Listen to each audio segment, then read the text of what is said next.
Jadi Hudhud tadi dipilih dia itu oleh Sulaiman untuk membawa surat. Itulah Bapak Ibu sekalian, isi suratnya itu diantaranya adalah innahu min Sulaiman wa innahu bismillahirrahmanirrahim. Itulah isi suratnya. Maka Allah abadikan isi surat Sulaiman itu dalam Al-Quran, di dalam kisah Sulaiman dengan Hudhud. Maka pergilah membawa. Dan kehormatan pertama itu adalah surat Sulaiman, seorang raja yang adil, raja yang soleh. Yang kedua, isinya adalah membawa nama Allah, Bismillahirrahmanirrahim. Kemudian di dalam isi surat itu memerintahkan, beribadah kamu kepada Allah atau saya tumpas kamu, saya bawakan kepada kamu tentara yang kamu tak akan bisa mengalahkannya. Langsung Hudhud datang dengan surat itu, dijatuhkan di depan Ratu Balqis. Maka Ratu Balqis membaca, langsung gemetar. Bismillahirrahmanirrahim. Alhamdulillah Bapak Ibu sekalian, pada pagi hari ini dengan izin Allah kembali kita ke rumah Allah yang mulia ini untuk melaksanakan perintahnya, memenuhi panggilannya. Kemudian kita melanjutkan insyaallah sampai waktu syuruk majelis ilmu, yang mana majelis taklim kita tiap pagi Kamis ini adalah fikih perbandingan, mengenal Bapak Ibu sekalian hal-hal yang mana para ulama kita, para ulama mujtahid, mereka berbeda menyimpulkan masalahnya sama, tetapi hukum yang diberikan kesimpulan mereka berbeda-beda. Maka kita mempelajari perbedaan-perbedaan ini untuk menambah wawasan kita, kemudian supaya Bapak Ibu tidak melihat segala sesuatu secara sempit, sehingga lapang bagi kita melihat, menemukan orang-orang yang berbeda di hadapan kita daripada apa yang kita amalkan. Baik Bapak Ibu sekalian, kajian kita tentang fikih perbandingan ini adalah mengenai masih rukun salat, yaitu rukun salat yang keberapa kemarin? Keempat ya. Pertama kita sudah membahas masalah rukun salat niat. Yang kedua adalah berdiri. Yang ketiga adalah takbiratul ihram. Yang keempat adalah membaca surat Al-Fatihah. Kita sudah tahu bagaimana pendapat ulama tentang membaca surat Al-Fatihah. Di antara ulama secara umum kita itu membedakan antara salat seseorang secara sendiri. Ada salat seseorang posisi kita menjadi imam, ada kita salat posisi menjadi imam. Maka hukum membaca Fatihah dalam kondisi itu berbeda. Kalau kita salat sendiri atau menjadi imam, apa hukum membaca Fatihah? Maka kemarin di sini ada dua mazhab. Pertama, Imam Abu Hanifah, dia mengatakan bahwa kalau salat sendiri atau kita menjadi imam, maka surat Al-Fatihah itu bukan rukun salat, tetapi dia hanya merupakan kewajiban, wajib salat. Apa yang mereka membedakan, apa menurut mereka perbedaan antara wajib dan rukun? Kalau yang rukun disebut rukun ditinggalkan. Kalau sengaja maka sholat tidak sah. Tapi kalau lupa maka diganti dengan rakaat. Nah, rakaat itu tidak sah, diganti dengan rakaat yang baru sebagai penggantinya. Tapi kalau dikatakan wajib, ditinggalkan Fatihah itu oleh imam atau oleh seorang yang sholat sendiri, maka Bapak Ibu sekalian menurut Imam Abu Hanifah sholatnya sah, tapi dia baca yang lain, tapi nanti dia ganti dengan sujud sahwi. Itu perbedaan mengatakan rukun dengan wajib. Tapi menurut mazhab yang tiga, Malikiyah, Syafi'iyah, Hanabilah, bahwa bagi imam dan makmum membaca surat Al-Fatihah itu rukun. Maka menurut tiga mazhab, maka apabila seseorang meninggalkannya dengan sengaja, batal sholatnya, ulang sholatnya. Tapi kalau dia meninggalkannya dengan lupa, maka rakaat itu diganti. Tidak harus mengulang dari awal. Makanya di awal sampai rakaat keempat baru ingat dia tadi rakaat pertama tidak baca Fatihah. Apa dilakukannya? Diulang sholatnya atau ditambah satu rakaat? Tunggu dulu. Dia meninggalkan Fatihah tadi sengaja atau lupa? Kalau sengaja diulang dari awal. Kalau tidak sengaja maka ditambah satu rakaat, kemudian di akhir sholat sujud sah. Begitu caranya. Jangan nanti sudah diganti yang sujud sahwi tidak sah. Yang rukun harus didatangkan. Itu yang sujud sahwi itu kalau yang tinggal adalah sunnah ab'ad menurut Syafi'iyah. Pokoknya tinggal tahiyat pertama. Kan kadang-kadang bapak kan rakaat kedua harusnya kan duduk tasyahud awal, berdiri langsung. Berarti bapak namanya itu meninggalkan bukan rukun, karena Syafi'iyah tidak mengatakan itu rukun, tapi namanya sunnah ab'ad. Kalau itu yang dilakukan langsung berdiri dia, tidak duduk tasyahud. Gimana? Tidak ada masalah. Sah sholatnya, tapi dia ganti dengan sujud sahwi. Tidak mesti mendatangkan satu rakaat lagi. Tapi kalau Fatihah yang tinggalannya, nah, dia harus rakaat itu tidak sah, maka dia nambah satu rakaat lagi. Kemudian sujud sahwi sebagai penompok lupanya. Kan lupa dia tadi itu. Nah ini Bapak Ibu sekalian. Tapi menurut mazhab yang sekarang bagaimana? Nah, ini kemarin kita bahas. Nah, ini banyak pertanyaan. Makmum membaca Fatihah atau tidak? Nah, ini kemarin kan berbeda-beda mazhab. Kalau menurut mazhab Hanafi, Imam Abu Hanifah haram makmum membaca di belakang imam. Berarti makmum itu diam aja, baik di sholat jahar atau di sholat sir. Itu Bapak Ibu. Begitulah. Nah, punya dalil mereka masing-masing itu. Nah, kalau nanti menurut mazhab Maliki, setelah Hanafi Maliki, bagaimana pula pandangan mereka? Maka menurut mereka bahwa membaca Fatihah di belakang imam, kita makmum ini hukumnya makruh. Itu menurut Maliki. Kemudian kalau kita tanya pula Hambali, bagaimana hukumnya membaca Fatihah bagi makmum? Maka kecuali kalau Malikiyah itu membedakan antara sholat jahar dan sir. Kalau sholat jahar makruh membaca, tapi kalau dalam sholat sir dianjurkan membaca, cuma dianjurkan. Kalau ditinggalkannya tak masalah. Ini menurut Malikiyah. Kalau menurut Hanabilah begitu juga, makruh membaca Fatihah di belakang imam dalam sholat jahar. Jadi kalau ada orang berfatwa begini Bapak Ibu, maka Bapak Ibu tahu ini mazhabnya. Ini nih. Jadi Bapak jangan langsung menyalahkan dia.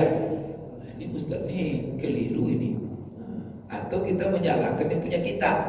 Oh berarti saya selama ini salah. Itu gunanya kita belajar ini. Jadi tidak langsung menyalahkan orang dan tidak menyalahkan diri sendiri. Rupanya kita punya masing-masing imam yang diikuti. Kalau ada ustaz-ustaz nanti ngaji di sini makruh bapak baca Fatihah kalau dalam sholat jahar, berarti itu mazhabnya barangkali Maliki atau Hambali. Kalau bilang haram bacanya belakang imam, berarti mazhabnya bapak maklumi, ibu maklumi aja, berarti dia ikut Hanafi. Tapi kalau Syafi'iyah, Fatihah itu rukun bagi semua dalam seluruh kondisi, baik sholat menjadi imam rukun, atau sholat sendiri rukun, atau sholat menjadi makmum. Maka kita kalau mengikut imam itu diam saja kita di belakang, tidak baca Fatihah, tidak sah sholat kita menurut Syafi'iyah. Selama kita bisa membaca Fatihah punya waktu, dikecualikan cuma bagi yang masbuk saja. Bagi yang masbuk, imam sudah rukuk, dia baru masuk.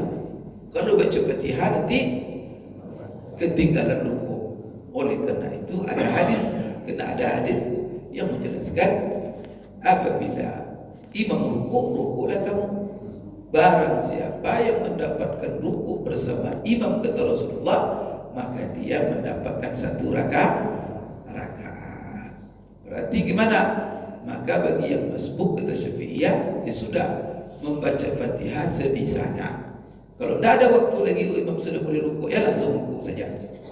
Itu bacanya Ustaz, ya sudah ditanggung oleh imam. Itu Bapak Ibu ya, di dalam masalah. Jadi yang paling ketat di sini siapa? Syafi'iyah, rukun batal oleh dia. Di satu sisi ada pula mazhab haram katanya. Coba bayangkan tu Bapak Ibu. Satu kata haram, satu katakan wajib. Begitulah perbedaan itu. Maka bagaimana berantem kita dengan perbedaan ini? Ya sudah, masing-masing mengamalkan sesuai dengan siapa ulama kita. Maka Bapak, kenapa baca Fatihah? Bapak sebagai makmum, Bapak baca Fatihah tak? Ya. Kenapa Bapak baca Fatihah? Wah, kena ayat Al-Quran ini dalilnya begini. Sudah cukup Bapak Ibu bilang saya ikut mazhab gitu aja. Maka itulah sebabnya itu kaidah dalam beramal. Orang awam ini dalam beramal dia cukup mengikuti ada ulama yang diikuti saja. Jadi Ibu tidak ada itu, jangan lepas pula.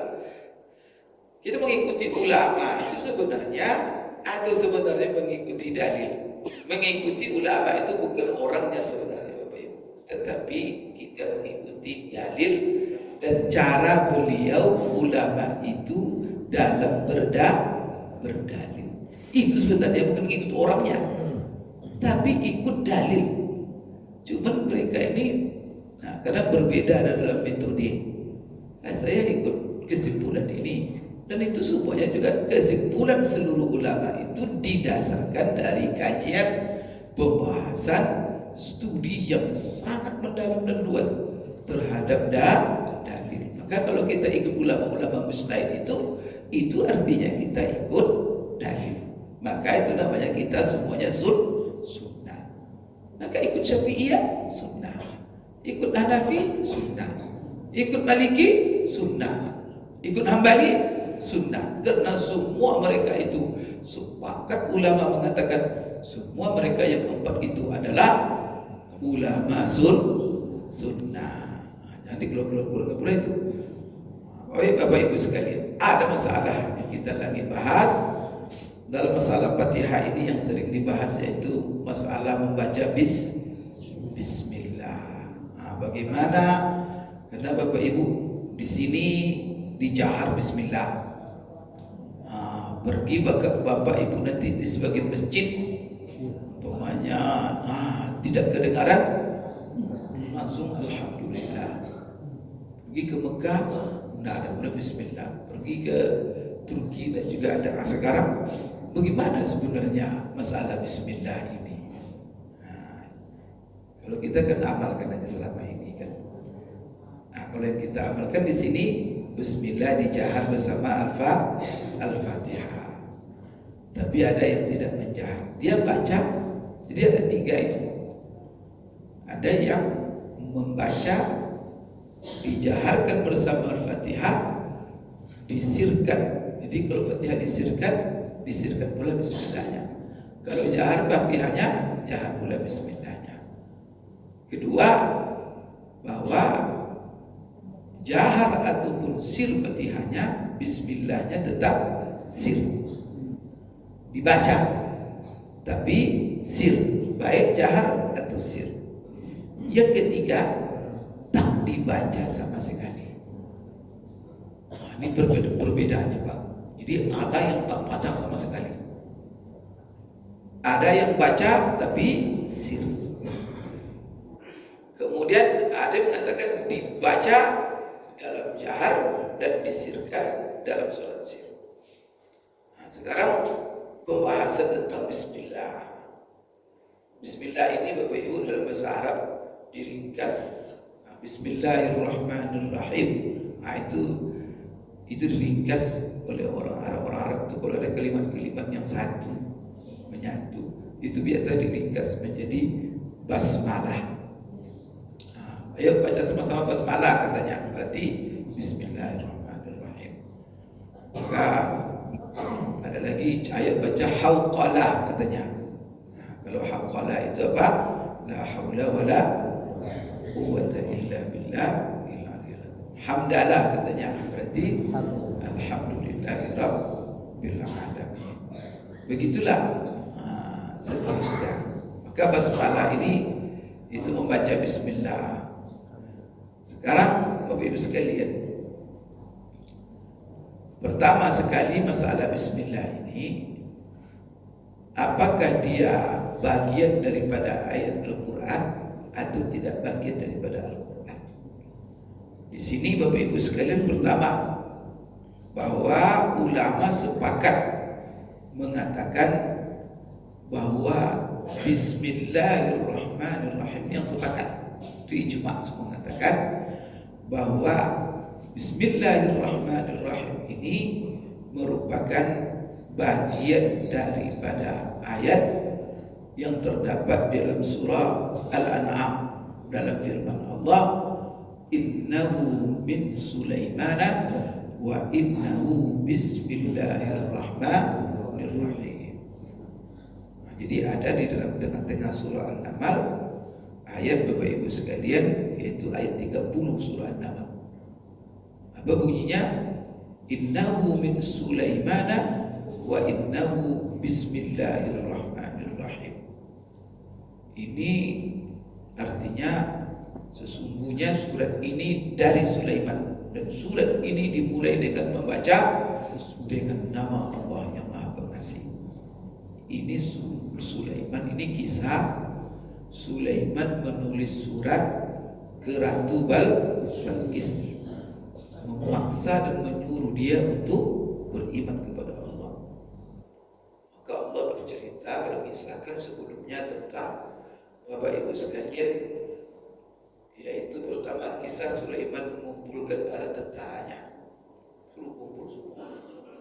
Nah, Sulaiman itu kelebihannya dia bisa berkomunikasi dengan hewan, dia tahu bahasa hewan, maka dikumpulkannya semuanya.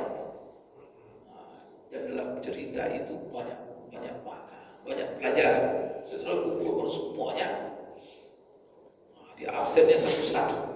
Berapa banyaknya itu? Bisa di absen itu Pak. Adalah pemimpin itu dia harus tahu seluruh rakyat. Jangan yang tahu elit-elitnya saja.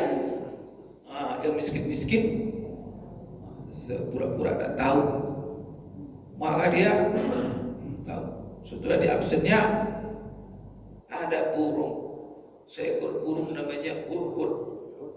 Kalau bagi kita itu burung pipit itu kecil bodinya. Apa kata Sulaiman? Maliya la aral hudhuda kana min al-ghaibin. Mana hudhud? Dasar nampak saya ini. Apakah dia absen? Yang burung kecil itu nampak oleh dia itu. Kenapa dikisahkan oleh Allah kok nampak oleh dia? Itu kan sebenarnya memberi pelajaran.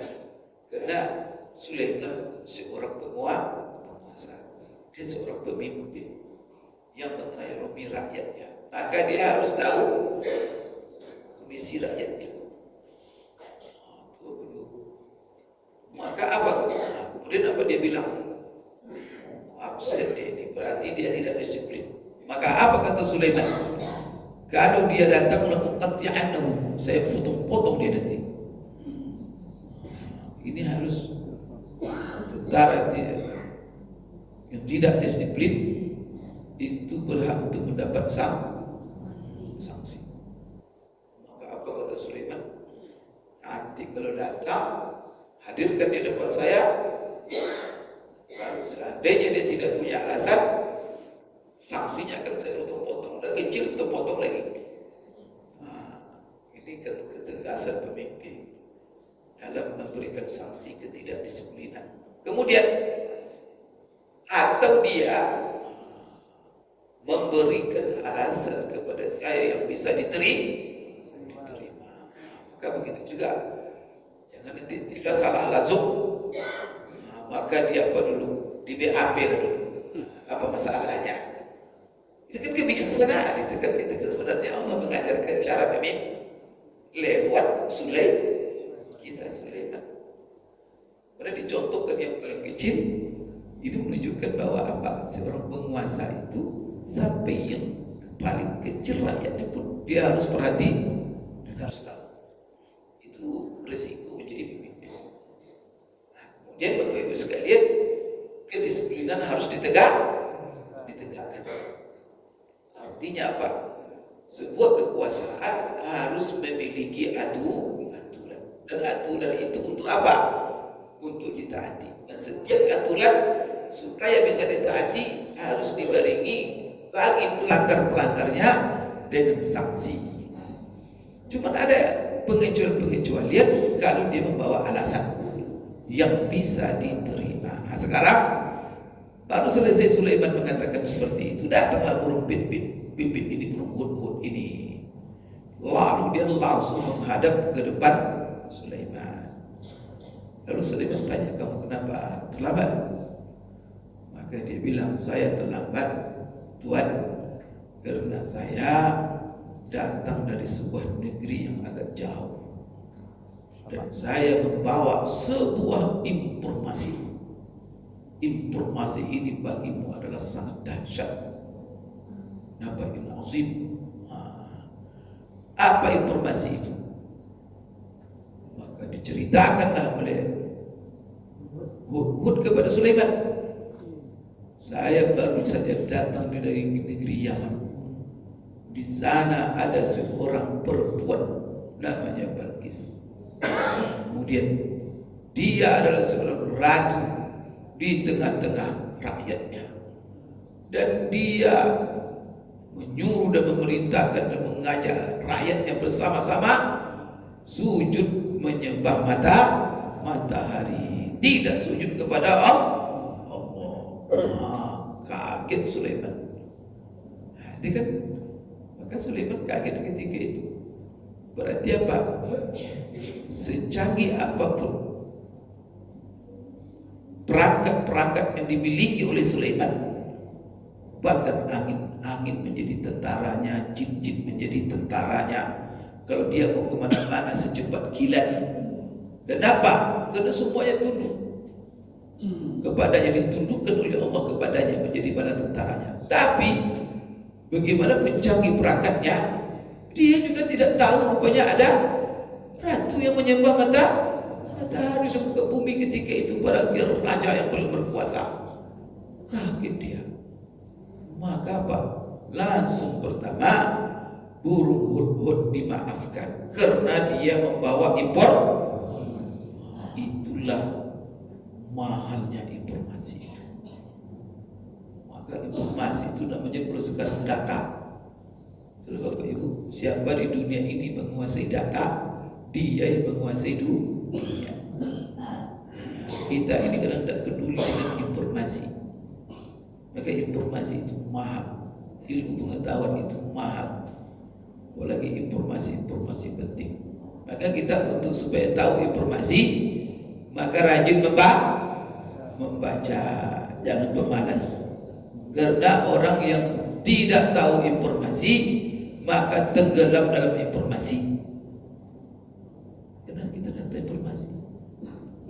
Maka kalau kita rajin membaca, rajin melihat, rajin menghayati, mengamati, maka dengan begitu kita akan muncul sikap hati-hati, ya, sikap mengambil kewaspadaan. Nah, kalau tidak ada informasi, tiba-tiba terkejut saja. Apa yang terjadi?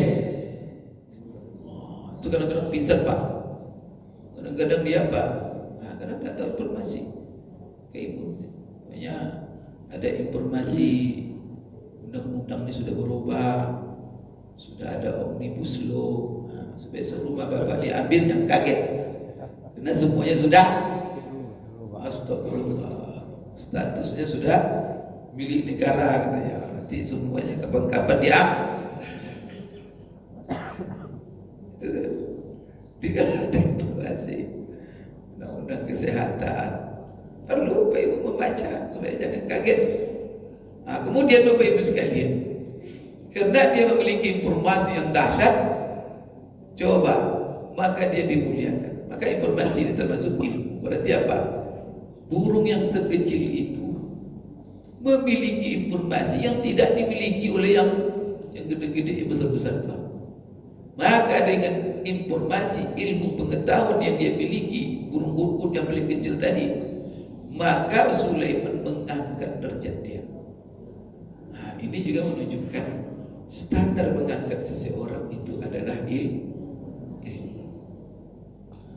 Maka apapun, ini pemilihan umum besoknya. Jadi jangan cari orang ilmu yang tak ada ilmu. Ilmu apa yang pertama? Tentu ilmu agama. Nah Bapak Ibu sekalian, tujuan kekuasaan itu adalah untuk pengabdian kepada Allah. Maka hak, jadi kalau kita memilih seseorang, maka coba Bapak kalau memilih istri, apa Bapak lihat? Cantiknya saja.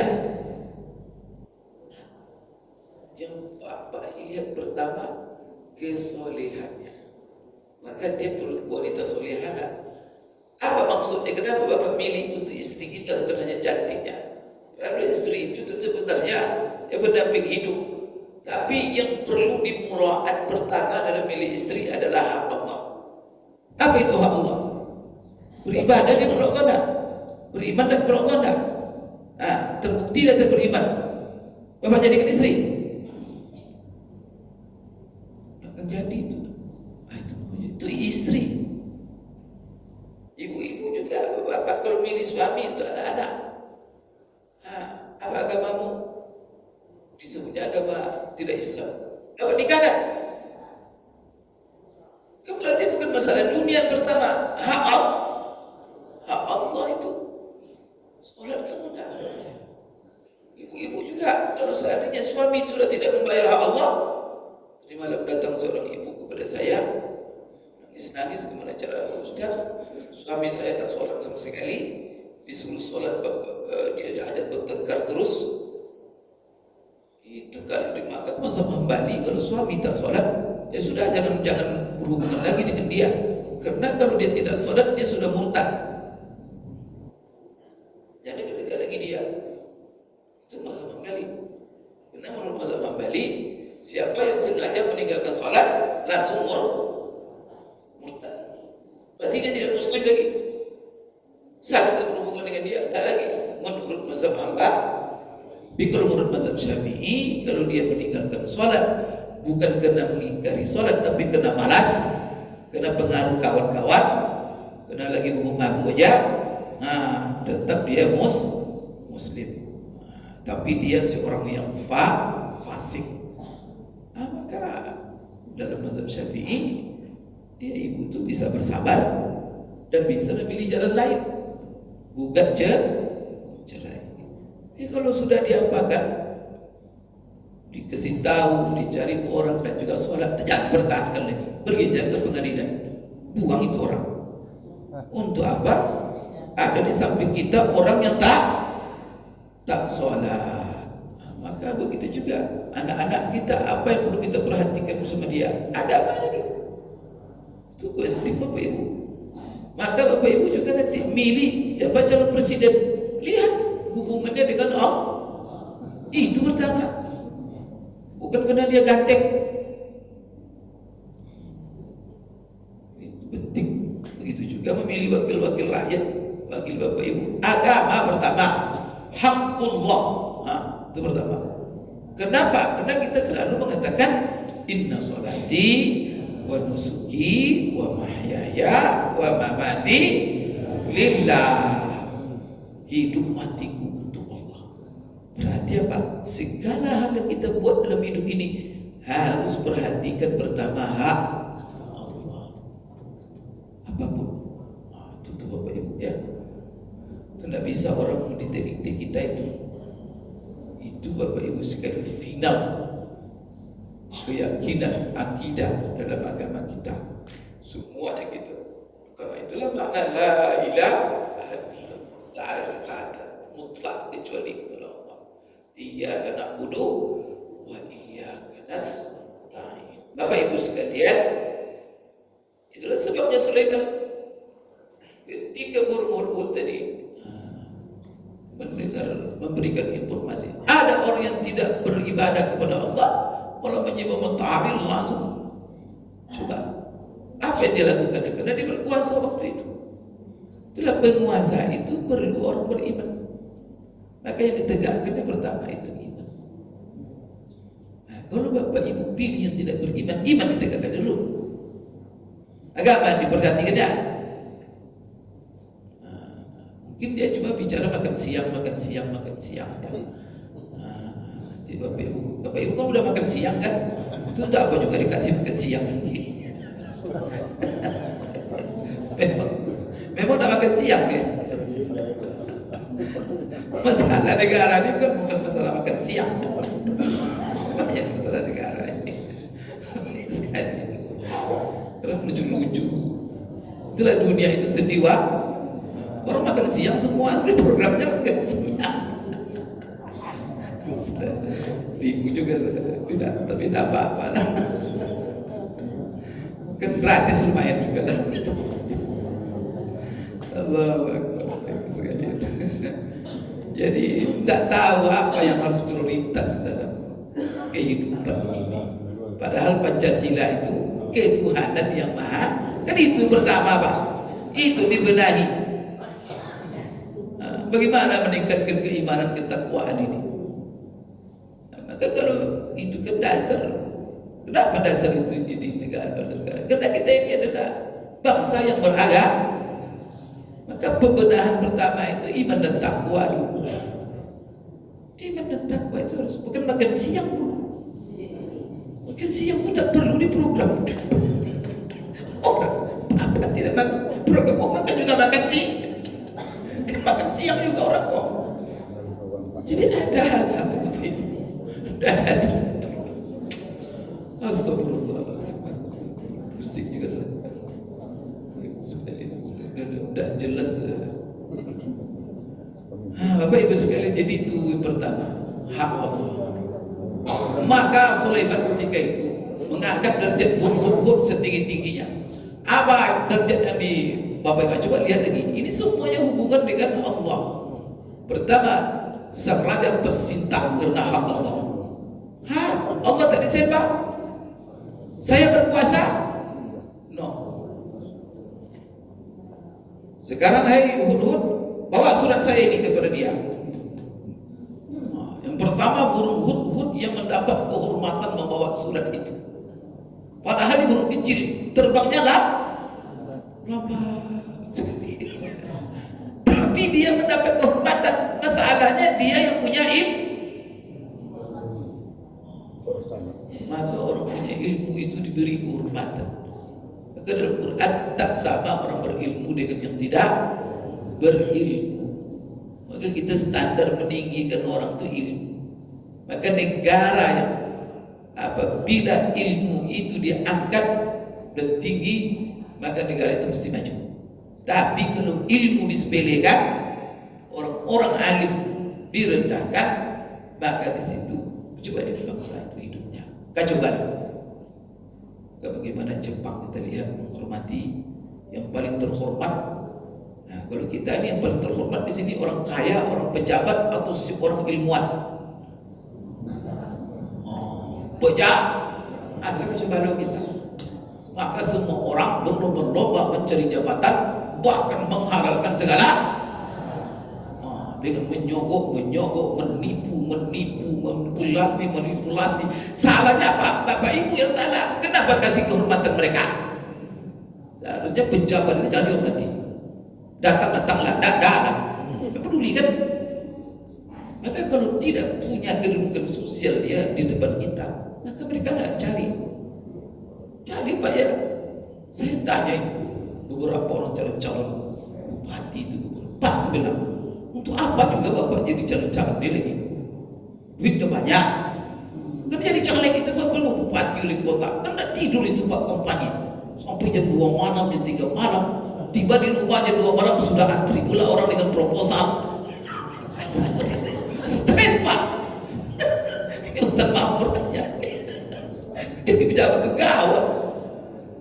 Karena saya pernah bertamu itu sampai jam 3 masih ada orang tidur. Dan tidur Pak. Apa enaknya jadi? Dari enaknya. Tapi kok dicari? Saya tanya sekali, karena saya pusing juga. Ya Allah. Tapi tiba pemilihan, jor-joran duit begitu semua. Apa Bapak cari sebenarnya sekarang? Jadi apa jawabannya sederhana? Saya tidak ada sebenarnya Pak Ustaz. Kalau masalah duit, alhamdulillah. Cuma saya kepengen Pak Ustaz. Kalau saya datang ke mana-mana disambut orang, disambut dengan apa? Pintu mobil saya dibukakan, sepatu saya, itu rupanya dia cari. Astagfirullahaladzim. Gawat Pak, manusia ini mau cari gawat. Itu dicari Pak. Itu pengakuan sendiri sama saya. Saya senang Pak Ustaz. Semua orang kalau saya datang berdiri. Saya semua orang mengikuti. Semua orang. Astagfirullah. Besok coba rakyat jangan pedulikan mereka. Mau datang mau tidak. Berebut mereka. Salah kita juga. Kenapa? Tapi kalau seorang alim datang cuek aja gitu. Mau duduk di belakang dia mau apa? Orang itu disuruh masuk duduk di paling depan. Itu dicari. Nah, Bapak Ibu sekalian, maka kita perlu apa standar. Maka kalau standar itu, maka orang akan mencari karena dia pengen paling terhormat di tengah-tengah masyarakatnya. Maka masyarakatnya ukuran penghormatan apa? Kalau duit, jadi duit banyak-banyak. Kalau jabatan, akan diraih jabatan itu dengan berbagai cara supaya dia terhormat. Karena orang kalau sudah duit banyak, kehormatan dicarinya Pak. Kalau duit sudah banyak, kehormatan duit itu ditabur-taburnya untuk mencari kehormatan tadi. Supaya dia bakal. Nah, maka di sini Bapak Ibu kalau masyarakatnya itu dasarnya, tapi coba kalau di Jepang itu, kalau pejabat entah menteri itu apa, tidak peduli Pak. Mau menteri, mau perdana menteri, kecuali acara-acara resmi. Tapi kalau rakyat tidak peduli. Tapi coba seorang intelektual berkerumun rakyat untuk menyambutnya. Sehingga apa? Sosial itu yang menghukum. Sehingga semua orang berebut menjadi intelek. Kenapa? Terhormat menjadi intelektual, terhormat menjadi guru. Maka di dalam Islam yang paling terhormat itu adalah guru. Maka seperti dalam kata Rasulullah, khairukum man ta'allama al-Qur'ana wa 'allamahu. Sebaik-baik kamu adalah orang yang belajar Al-Quran dan yang mengajar. Jadi hubungannya ilmu. Itulah sebabnya perintah pertama dalam Islam ini perintah menuntut ilmu. Sehingga kedudukan paling tinggi di dalam Islam ini, Bapak Ibu, dalam agama ini di hadapan Allah itu kan para rasul, para nabi. Itulah kedudukan tertinggi, bukan raja, bupati. Kenapa? Maka para nabi dan rasul itulah tinggi. Kemudian setelah itu siapa? Ya pewaris-pewaris nabi itu. Siapa mereka? Al-ulama'u warasatul anbiya. Maka di sini penting. Jadi Hud tadi dipilih, dia itu oleh Sulaiman untuk membawa surat. Itulah Bapak Ibu sekalian, isi suratnya itu diantaranya adalah innahu min Sulaiman wa innahu bismillahirrahmanirrahim. Itulah isi suratnya. Maka Allah abadikan isi surat Sulaiman itu dalam Al-Quran, di dalam kisah Sulaiman dengan Qur'an. Maka pergilah membawa. Dan kehormatan pertama itu adalah surat Sulaiman, seorang raja yang adil, raja yang soleh. Yang kedua, isinya adalah membawa nama Allah, Bismillahirrahmanirrahim. Kemudian di dalam isi surat itu memerintahkan, beribadah kamu kepada Allah atau saya tumpas kamu, saya bawakan kepada kamu tentara yang kamu tak akan bisa mengalahkannya. Langsung diburu datang dengan surat itu, dijatuhkan di depan Ratu Balqis. Maka Ratu Balqis membaca, langsung gemetar. Tapi dia tidak tahu di siapa orangnya. Maka dikumpulkannya oleh Ratu Balqis ini seluruh elit-elitnya, panglimanya. Ini kita mendapat ancaman ini. Bagaimana menurut kalian? Apa kata tentara semua? Kami siap untuk melaksanakan titah perang Bapak. Oh tunggu, kata Ratu Balqis, jangan kita langsung perang. Kita lihat dulu kekuatan dia bagaimana. Ini kecerdasan seorang pemimpin. Jangan dulu lihat data dulu, dibuat analisis SWOT namanya sekarang kan. Maka dikirimlah mata-mata untuk melihat kekuatan Sulaiman. Berangkat dulu. Maka ketika dilihat, oh ini tidak mungkin dikalahkan, karena semuanya tentara dia.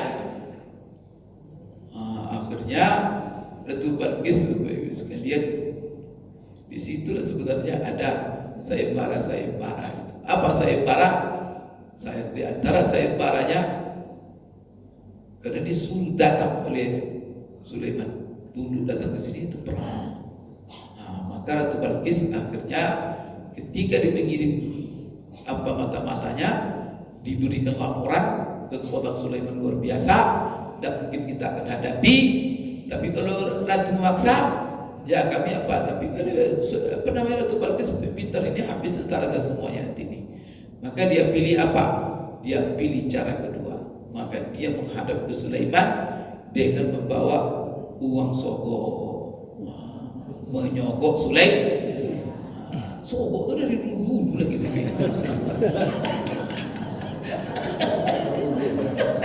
Allahu Akbar. Sogok ini memang merusak kehidupan. Disogok supaya apa disogoknya? Sogoknya itu supaya Bapak Ibu sekalian, supaya dibiarkan mereka menyembah matahari, jangan diganggu kekuasaannya, biarkan rakyatnya itu kafir. Maka itu mau disogok dengan macam-macam. Sulaiman bagaimana menyogoknya? Dia sudah punya dunia ini semuanya. Maka di situ pertama sekali Sulaiman membagi sembarang. Sudah tahu dia bahwa Ratu Balqis mau datang. Sekarang dikumpulkan depan tentaranya. Saya minta kepada kamu membawa singgasananya ke hadapan saya sebelum dia datang.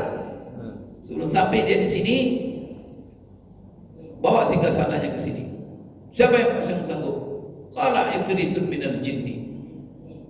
Maka ada ifrit, jin ifrit nunjuk dia. Kalau bapak pintar, cerdas, bagus, wah ifrit sekali kamu katanya. Gitu. Jin ifrit itu. Sulaiman, saya akan bawakannya. Saya akan datangkan kursi singgasananya di hadapan sebelum dia datang. tapi sebelum kamu berdiri dari tempat duduk sudah datang. Wah, dia Pak punya tentara. Tak tahu apa itu jaraknya antara kerajaan Balkis dengan Sulaiman. Sulaiman itu pusat kerajaannya di Palestina, sedangkan Balkis itu di Yaman. Yaman itu naik pesawat ke Palestina itu 2,5 jam itu mungkin. Dekat Pak. Itu bisa jin iblis membawanya sebelum Sulaiman berdiri dari tempat duduknya. Canggih itu. Kemudian Pak menunjuk pula seorang manusia yang menguasai sains, menguasai ilmu. Alladzina utul ilma, itu dalam Quran itu. Maka berselisih pendapat ahli tafsir. Di antara mereka mengatakan ada seorang namanya dia ahli. Dia nunjuk, Sulaiman, saya itu manusia. Jadi inilah tingkat sains yang dimiliki. Kenapa Allah ceritakan? Allah gambarkan. Maka kalau setting sekarang kecepatan apa semuanya dari dulu sudah ada. Itu begini kata manusia. Manusia itu juga tinggi peradabannya. Tapi setelah itu, karena mereka berbuat maksiat, selaka apa semua, Allah bumi hangus, ganti lagi darah, mulai lagi dari nol. Itu manusia itu. Ini kalau sudah hancur-hancuran semuanya, Allah ganti generasi baru. Karena dihajar dengan macam-macam, tidak juga mengerti. Dihajar dengan gempa, dihajar dengan juga balik-balik. Atau kadang itu Allah bumi hanguskan itu. Setelah itu ya Pak, yastabdil qauman ghairakum. Allah ganti manusia selain kamu. Ketika kamu tak pantas. Itu di situ maka di dalam Al-Quran itu banyak. Seperti apa? Ya ayyuhalladzina amanu may yartadda minkum an dinihi fasawfa ya'tillahu biqaumin yuhibbuhum wa yuhibbuna adillatin 'alal mu'minin 'izzatin 'alal kafirin la yakhafuna lawmata la'im yujahiduna fi sabilillah la yakhafuna lawmata la'im dzalika fadlullah yu'tihi yasha. Jadi Bapak Ibu sekalian, itulah yang terjadi. Maka dibawalah singgasana itu ke situ, ditunjuklah yang punya saya tadi. Betul, datanglah kursi tempat duduk Balkis itu ke muka Sulaiman. Dalam apa? Saya datangkan kursi singgasana Ratu Balkis ke depan Sulaiman sebelum matamu bayangkan itu berkedip Pak. Langsung tiba itu. Ada sekencang itu teknologi. Teknologi itu kan, sifat teknologi itu kan efisien. Sifat teknologi itu cepat. Yang lambat bisa jadi cepat. Yang 10 sebulan bisa 1 jam. Karena itu yang teknologi. Dia mata berkedip Pak. Ada kekuatan teknologi sekarang berkedip mata begini. Mengangkut sesuatu Pak. Pesawat berapa kecepatannya sekarang cuma? Dia bisa itu Pak. Mata berkedip itu dari Yaman sampai ke Palestina. Itu Allah gambarkan, itu Allah ceritakan. Quran itu hak semuanya. Supaya jangan sombong orang-orang sekarang meraih ilmu. Supaya sadar mereka orang-orang dulu lebih canggih dari kamu. Maka ukuran kamu bukan ilmu kamu, ukuran kamu adalah iman. Maka datang satu Balkis. Tiba dia di depan istana itu gimana nyogoknya? Ketika dia disensetnya rohnya, dikiranya istana Sulaiman sungai. Itu kan ceritakan Allah bagaimana megahnya istana Sulaiman. Sampai pada kata ratu dia, tahulah dia. Sampai disensetnya rohnya Pak. Masuk dikiranya apa? Itulah dasar. Itu kenapa Allah gambarkan. Itu sang raja yang begitu hebat kerajaannya. Tidak ada orang seperti itu. Tapi dia adalah raja yang taat, raja yang soleh. Ini kadang-kadang baru sekian periode dia baru mimpin, sombongnya minta ampun kan? Kemudian sebeda-beda. Maka dia sebenarnya jadi apa yang dikisahkan? Jadi rincian kisah Sulaiman itu semuanya pelajaran dalam kehidupan, kekuasaan dan politik. Luar biasa itu. Maka Bapak Ibu sekalian, ketika datang singgasana itu dalam mata berkedip, Apa kata Sulaiman? Sujud langsung Sulaiman. Sujud dia langsung kepada Allah, tersyukur. Bukan dia malah membusungkan dada. Saya punya tentara, saya punya angkatan begini bisa semuanya. Tidak sombong dia Bapak Ibu. Tetapi malah dia sujud tersungkur. Bukan dia nisbatkan kehebatan itu kepada dirinya, tetapi ini adalah karunia Allah.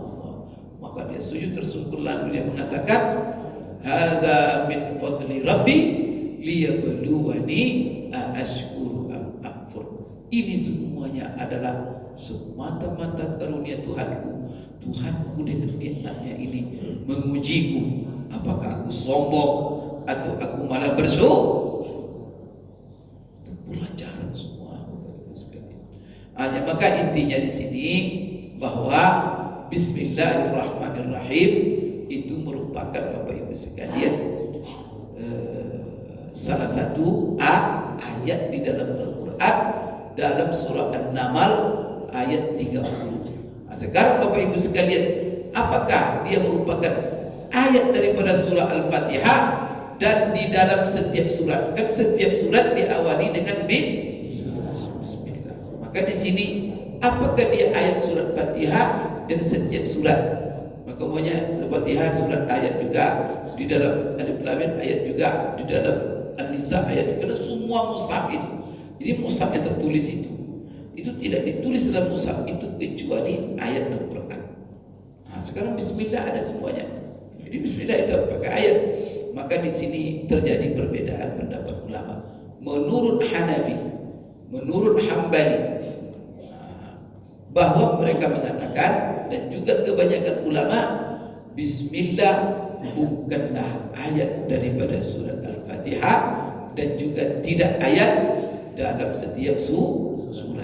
Dia bukan ayat, cuman saja dia ayat, tetapi ayat tersendiri di dalam awal setiap surat. Jadi dia bukan ayat daripada surat Al-Fatihah, tetapi dia ayat tersendiri dalam setiap awal setiap surat. Diturunkan Al-Fatihah apa Bismillah itu, kata ulama, kata Hanafi dan Hambali, untuk memisahkan antara supaya ini surat ini surat ini. Bagaimana kita mengetahui antara surat dengan surat? Dibatasi dengan Bismillah. Berarti dia itu ayat, tapi bukan ayat surat, tapi ayat khusus untuk memisahkan antara surat dengan surat. Nah, itu Bapak Ibu sekalian. Oleh karena itu, apa yang menjadi dalilnya? Insya Allah kita sambung Bapak Ibu pada pertemuan yang akan datang. Mereka punya dalil sendiri-sendiri, tapi nanti secara ringkas yang mengatakan bahwa kalau Syafi'iyah, mazhab kita Syafi'iyah mengatakan bahwa Bismillah adalah merupakan ayat daripada surat Al-Fatihah dan ayat dalam setiap kecuali surat At-Taubah. Itu tidak ada ayat. Maka kalau Syafi'iyah berbeda. Maka Syafi'iyah itulah sebabnya nanti dari perbedaan apakah dia ayat surah Al-Fatihah atau tidak, di situlah nanti sumber perbedaan. Apakah dibaca bersama Al-Fatihah atau tidak dibaca? Maka kalau menurut Syafi'iyah, kalau tidak baca Bismillah berarti Fatihahnya kurang 7 ayat. Maka yang mengatakan itu bukan ayat, tak baca Bismillah, tak ada masalah, karena dia bukan Fatihah. Nah itulah. Jadi dasar perbedaan itu nanti adalah awalnya inilah dasarnya. Apakah dia ayat atau tidak? Di situ mereka berbeda. Insyaallah kita akan sambung pada kesempatan lain. Aku qouli hadza wa astaghfirullah li wa lakum. Subhanakallahumma rabbana wa bihamdik asyhadu an la ilaha illa anta astaghfiruka wa atubu ilaik. Billahi taufiq. Assalamualaikum.